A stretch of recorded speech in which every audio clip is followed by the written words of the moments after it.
The Philippines has a basic literacy rate of 90% among people aged 5 and above, meaning most Filipinos can read and write and do simple math. However, the functional literacy rate is only 70.8% for those aged 10 to 64, showing that fewer people have higher comprehension and problem solving skills.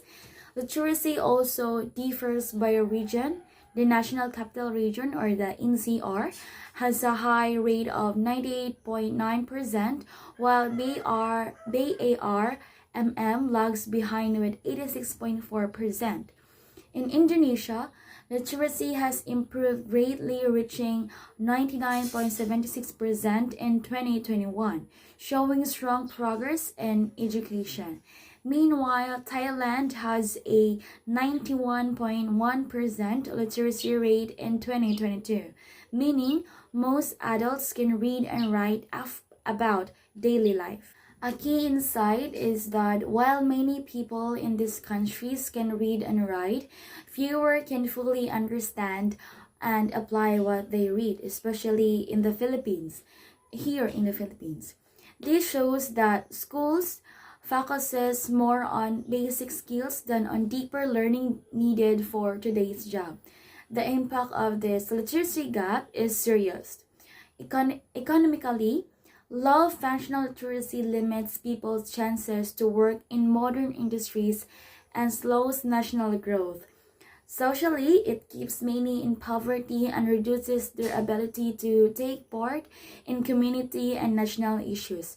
To move forward, these countries must focus not only on teaching people to read and write, but also on helping them think critically, solve problems, and adapt to a changing world.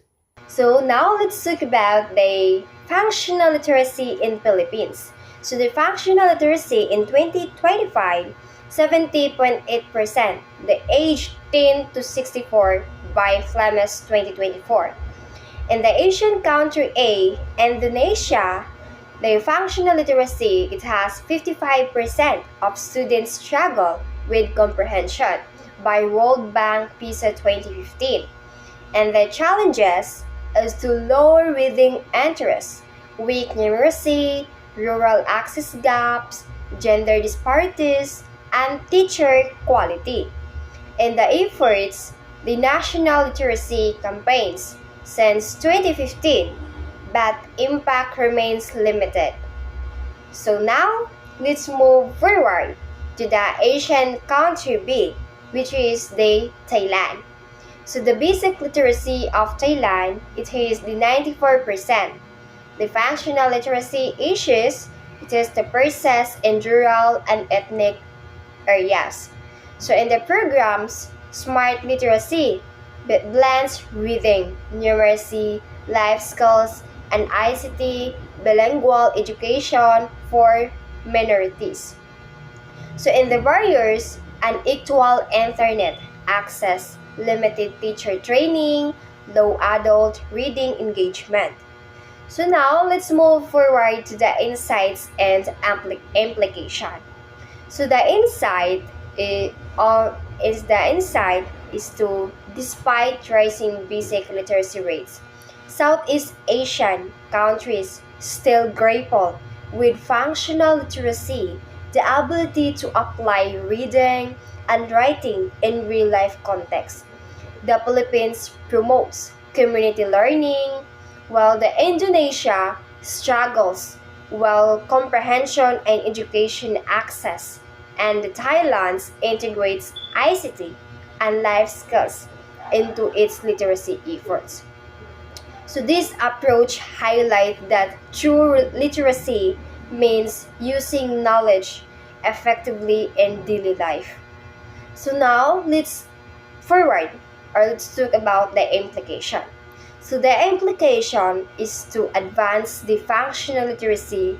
The Southeast Asia must invest in inclusive programs, teacher development, and digital access, especially in understand areas, with linking literacy to practical skills like digital fluency, entrepreneurship, and critical thinking empowers citizens to drive development, reduce poverty, and meet modern challenges. So that's all for my part, and I hope nakasabot siya ang tanan. And thank you. Now let's proceed to Philippine government. The Philippine government is a presidential representative. The democratic meaning the people elect their leaders through voting, and government has three branches. They have first executive, so president who enforce the laws and manage national affairs. Next, they have legislative, who made up the Senate and House of Representatives, which create laws.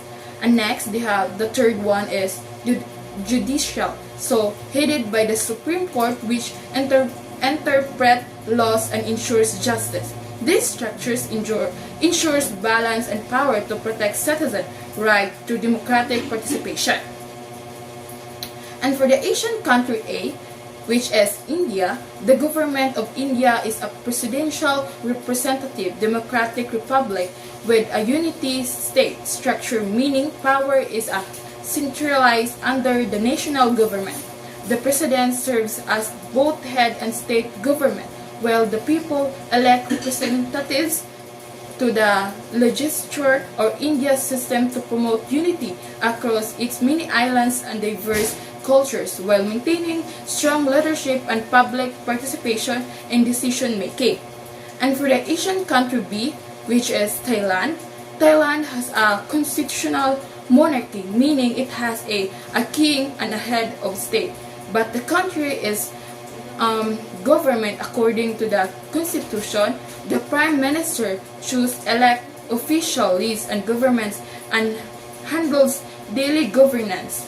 So the king rule is mostly ceremonial or symbolizing unity and tradition, while political power rests in the elected government. And for the insight, government serves as the authority that manages nation, guiding people and ensuring stability. Effective governance requires strong leadership and transparency. The vision to address challenges like corruption and inequality, and it highlights leadership, quality, moral integrity are essential in achieving national progress and maintaining public trust. And for the implication is the government are broad and deeply affect every aspect of national life through policies, taxes, trade, and regulation. The government shapes the country economy and determines how resources are distributed. It is also influenced social development by implementing programs that support education, healthcare, and family welfare, improving citizen quality of life. Moreover, the maintaining law and order, managing foreign relation and government ensures that political stability and strengthen international partnership. Overall, the government decision have a lasting impact on nation's progress, unity, and well-being. Then we have also the non-government organization or the NGOs and the community involvement in which it play a vital role in enhancing literacy in the Southeast Asia.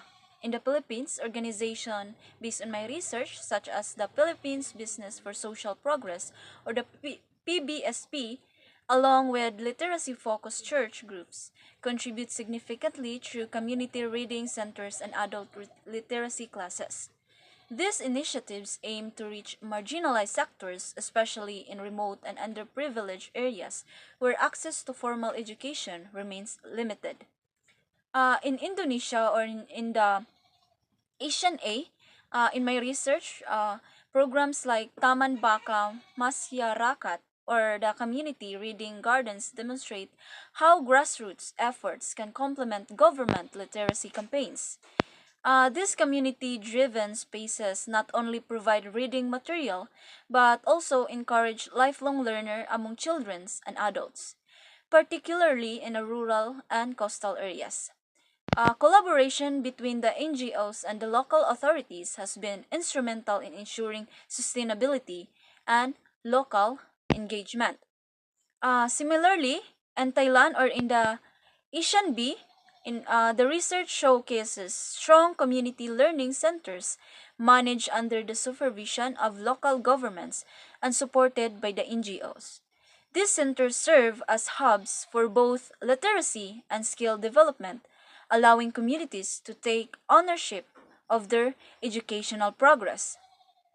Um, the experiences of Thailand and Indonesia's highlight how community participation and local ownership are key to successful literacy programs by fostering collaboration among government units, NGOs, and local communities.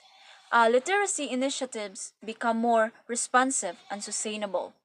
And the Philippines can strengthen its literacy framework by adopting similar community based approaches, ensuring every citizen in it, regardless of location, has the opportunity to learn and grow. Let's move on to digital literacy integration in Southeast Asia. Starting with the Philippines. The government promotes digital literacy mainly through the Department of Education Digital Rise Program, the DICT's Tech for Ed centers, and teachers' ICT training initiatives. These programs aim to help students and teachers become more confident in using technology for learning, especially after the shift to digital education during the pandemic.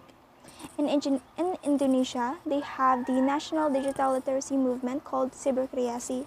This program holds community workshops and school-based activities that teach people about safe and responsible internet use, online creativity, and digital skills for jobs.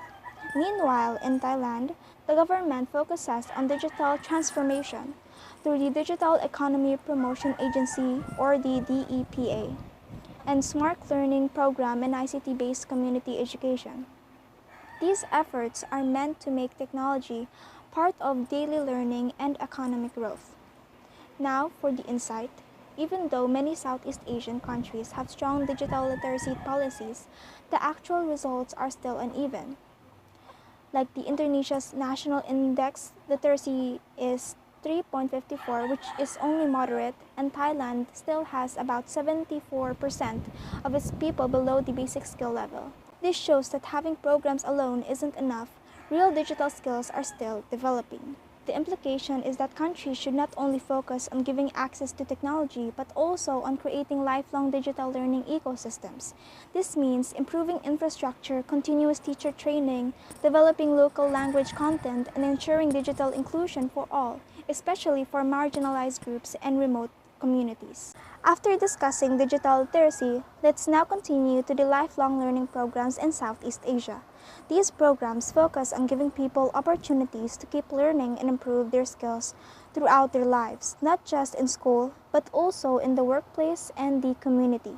Starting with the Philippines, the main programs include TESTA, which improves technical and vocational training, and ILO Skills for Prosperity project, which supports job skills development in the proposed learning development framework, which aims to make lifelong education part of national policy. This shows that the Philippines is working toward continuous learning opportunities for students, workers, and professionals. In Indonesia, lifelong learning follows UNESCO principles, combining online and blended learning to make education more flexible and inclusive. This setup allows people of different ages and backgrounds to keep learning at their own pace, anywhere and anytime. Meanwhile, in China, programs such as Chula MOOC, Flexi, and Konkan University's ICL Center offer open and flexible online courses. These encourage adults and professionals to keep gaining knowledge and develop new skills digitally. For the insights, lifelong learning in Southeast Asia is progressing but still uneven. The Philippines focuses more on educator-led initiatives. Indonesia excels in inclusive participation, while Thailand continues to face digital literacy challenges that affect access and participation. And for the implication, to make lifelong learning truly effective, countries should expand digital access, strengthen teacher training, and develop inclusive online learning platforms. These steps will ensure that lifelong learning becomes continuous, accessible, and beneficial for everyone across all sectors of society.